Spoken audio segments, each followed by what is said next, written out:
আম্মা আমি বিয়ে করব, কালকেই আমার বিয়ে। এইসব তুই কি কইতাছস? কোথায় কোন জায়গায় কার মেয়ে বিয়ে করবি? রসুলপুর গ্রামের সিদ্দিক মুন্সি মেয়ে ফারজানা, আমি ওরে বিয়ে করব। এই সিদ্দিক মুন্নি সম্বন্ধে কোন ধারণা আছে? তার বাপ দাদা আমাকে বাড়িতে কাজ করতো, সেই বাড়ির মাইয়া যারা ফকিরের গোষ্ঠী। আমি ফারজানারে ভালোবাসি, আমি ওরে ছাড়া বাঁচব না, আমি ওরেই বিয়ে করব। এই বিয়া আর ওই মায়ের কোনোদিন আমি পোলার বউ হিসাবে মাইনা নিমু না, আর ওই মায়ের লিয়া কোনোদিন এই বাড়িতে আসতে পারবি না। ঠিক আছে উঠুম না, আল্লাহ দুনিয়ায় থাকার জায়গার কোনো অভাব নাই। আমায় কাম করো, পরে হাতের বালা দুইটার গলার চেনটা খুলে দাও। হাতের বালা সেন দিয়া তুই কি করবি? নতুন বউরে গয়না দিতে হবে না বিয়ার আগে? আমার তো এত টাকা পয়সা নেই যে আমি নতুন করে গয়না বানায় দিই। পরে যেটা কই সেটা করো, এই বালা দুইটার চেনটা খুলে দাও, এড়িয়ে দিই। এই বালা জোড়া গলারটা তোর বাবা আমার বিয়ের সময় দিছিল, এটা আমার একমাত্র স্মৃতি। এটা তুই নিস না বাজান। আর বাবা পড়ছো তো অনেকদিন, আর কত? কিছুদিন পরে তো মরেই যাইবা, তোমার এত গয়না পড়া লাগবে কিসের জন্য? এই হাতেরটা খুলো, এই আঙ্গুলের আংটি দাও। আংটিটা বিয়ার রাতে তোর বাজান আমারে দিছিল, এটা নিস না বাজান। আম্মা দিতে কইছি, দাও তো।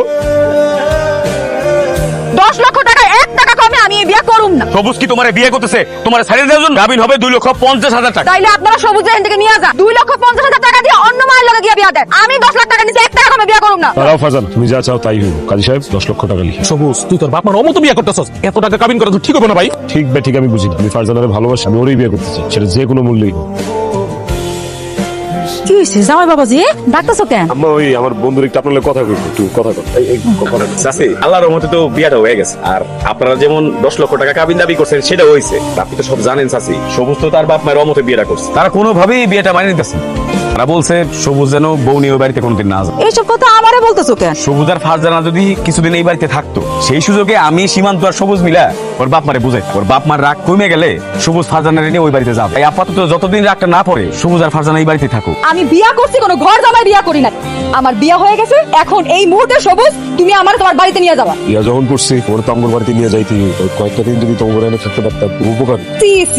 কা পুরুষ কোথাকার? তোমার কাপুরুষ বললা ফারজানা? কা পুরুষ, তাই তোমারে কা পুরুষ কইছি। তুমি যদি পুরুষ হয়ে থাকো তাইলে এখন এই মুহূর্তে তুমি আমারে তোমার বাড়িতে নিয়ে যাবা। কি দেখছস? কোন ফ্যামিলিতে গাড়ি বিয়ে করছো? আর বুঝছস না বাপ মায়ের মতো বিয়ে করা কি মজা? এখন কি করবি? আমি ফারজানা নিয়ে এখন বাড়িতে যাও।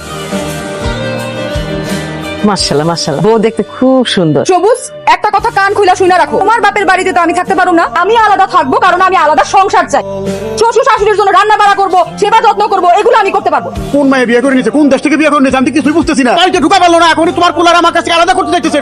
এইটা কি তোর পছন্দ? তোর পছন্দ তো প্রশংসা করা লাগে রে। ঠিক আছে, আমি চলে যাইতেছি। সবুজ, বিয়ার সময় কাবিনে যে 10 লক্ষ টাকা হয়েছে, সেই 10 লক্ষ টাকা আমার দাও, আমি চলে যাইতেছি। 10 লাখ টাকা? এই মেয়ের 10 লাখ টাকা কাবিনে বিয়ে করছো? হ্যাঁ বাবা। শুনলেন তো? এবার তাইলে আপনি আপনার ছেলের হয়ে আমার কাবিনে 10 লক্ষ টাকা দিয়ে দেন, আমি চলে যাই। না বাবা, আপনার 1 টাকাও দেওয়া লাগবে। আমার বাপের বাড়িতে আমি তোমার রাখ, কালকে সকালে আমি আলাদা বাসা বাড়াবো। ঠিক আছে, আজকে রাতটা সময় দিলাম, কিন্তু কালকে দিনের মধ্যে যদি আমার আরেকটা থাকার ব্যবস্থা করতে না পারো, আমি কিন্তু তোমার রেখা চলে যাবো, কয়ে দিলাম।